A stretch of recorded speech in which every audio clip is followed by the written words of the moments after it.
Habari za muda huu, na imani tumko salama. Tunaendelea na sehemu inayofuata ambapo leo tutaangazia katika juu ya namna gani ya kuuza coin kwa limit order ama limit price. Limit order ama limit price. Hatua ya kwanza tutaenda kununua coin yetu. Mfano tununue BTT, BUSD.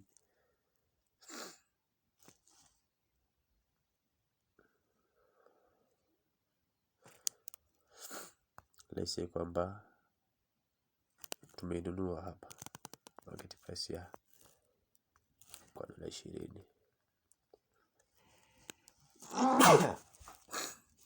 Tukinunua tutaambia success kwamba tukienda sehemu ya wallet itatuonyesha kwamba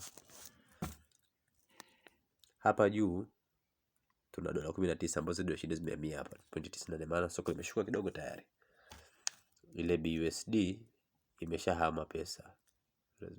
Hii hapa iko 0.76 na kuendelea huko. Kwa hivyo tunachotaka kujua sisi leo ni namna gani ya kuuza kwa kutumia limit order. Sasa hapo ndo order yako ipo sokoni. Sawa? Labda unasema tukiangalia hapa katika analysis zako, somo ambalo tutalifundisha mbeleni. Ukiangalia katika analysis kwamba nikiangalia hapa, ukiangalia hapo kwenye analysis zako unasema sasa hivi ipo katika thamani yake ni 0.0029427. Sawa? Ukasema ikifika hapa maybe kwenye hapa ilipo kwenye kendo kwenye stick ilipoishia 0.0030914, ikifika hapo ijiuze automatically hata kama sipo sokoni. Unaelewa?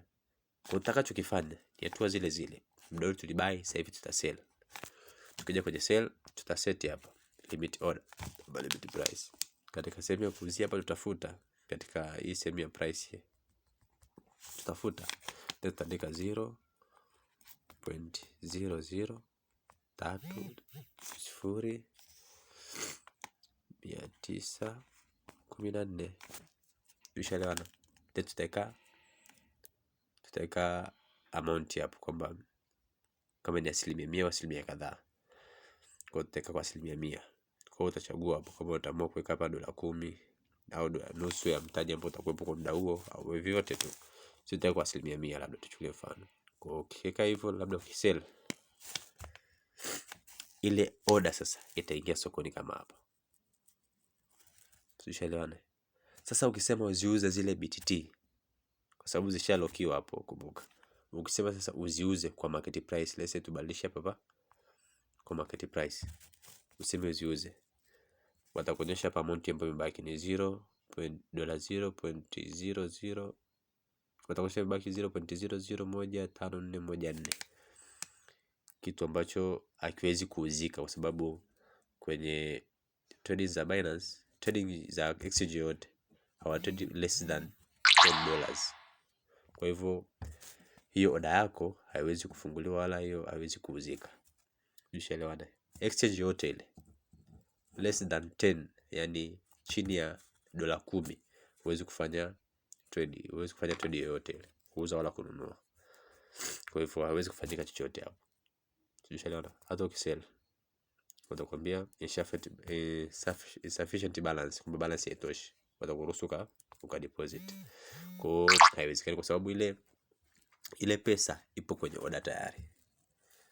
Ile pesa hapo, zile pesa ambazo ziko kwa BTT zishaenda kwenye order kwamba muda fulani ziuzike. Kwa hivyo hatuwezi kufanyaje? Hatuwezi kuuzika. Hivyo ndo namna ambavyo tunaweza kuuza kwa kutumia limit price ama limit order. Sasa umeangalia soko lako, na soko limekorofisha, limekaaje, ukasema ucancel kama kawaida. Kwanza ukija hapa utaona order zako kama zilivyo. Unaelewa? Oda yako hapo. Kama utakuwa umefungua zingine ngapi zitakuonyesha. Ukitaka labda ziko oda kama tuseme 4 5 6, ukisema una cancel all, una cancel hapa juu. Kwa mfano cancel all, cancel pap.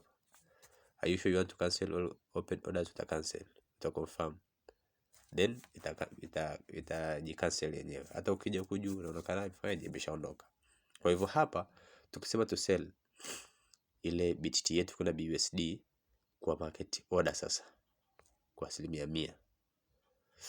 Tukisema to sell, tukisell pap,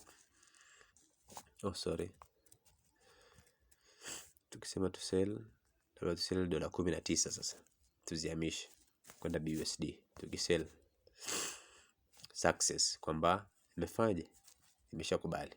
Kwa hivyo nadhani mpaka hapo tuko tumeshaelewa namna gani ya kununua na kuuza coin husika kwa kutumia market order ama market price. Tutaendelea katika kipindi kinachofuata na tutaangalia juu ya tofauti iliyopo kati ya stablecoin na coin zingine ambazo zinakuwa katika pair. Kwa mfano unakutana na coin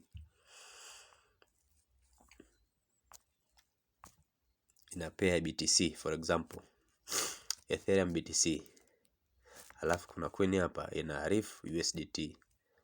Ina tofauti gani? Na itakuwaje labda ukinunua ukiuza coin, labda hii ulikuwa na Ethereum ukaziuza kwenye BTC, ina athari gani au ina faida gani? Kwa hiyo tutaelekezana katika kipindi kinachofuata. Na imani mpaka tutakuwa tumeelewana. Naomba niishie hapo kwa leo. Asanteni sana.